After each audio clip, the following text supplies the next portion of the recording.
Turning now to campaign 2022. Election Day just 9 days away.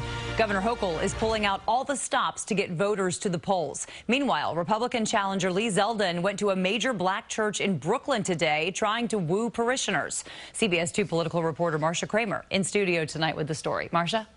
Well, Kathy Hochul and Zeldin both tried to play the same political trump card today. No, not that Trump, Jessica. They tried to trump each other by wrapping their arms around Mayor Adams in the dash to the Election Day finish line. But while Zeldin invoked Adams' name, Hochul had him by her side. We have to come out, because we cannot say on the Wednesday after Election Day, we wish we would have. We wish we could have. We wish we would have done better. We wish we would have voted. Mayor Adams using his trademark swagger and the power of his outsized personality to help bridge what some pollsters say is an enthusiasm gap in the governor's race to get his constituents to actually go to the polls and vote for Kathy Hochul.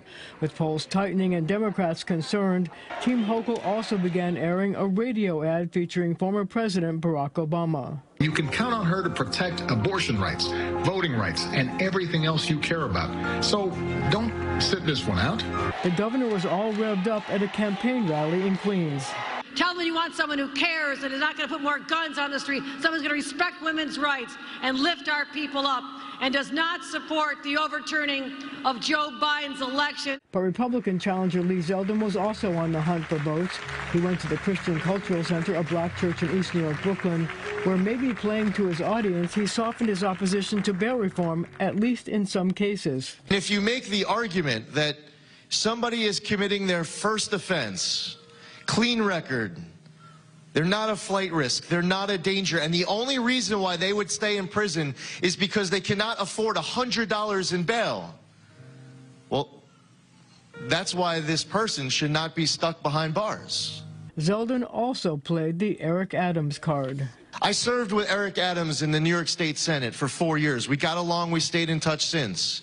And I want to be able to help write a story in 2023 of how well a Governor Zeldin is working with a Mayor Adams to be able to make the streets and the subways of New York safer.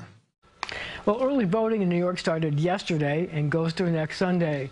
The election is November 8th. And by the way, Governor Hochul will be my guest next Sunday morning on my political talk show, The Point. Jessica? Always love watching that. Marcia, thank you.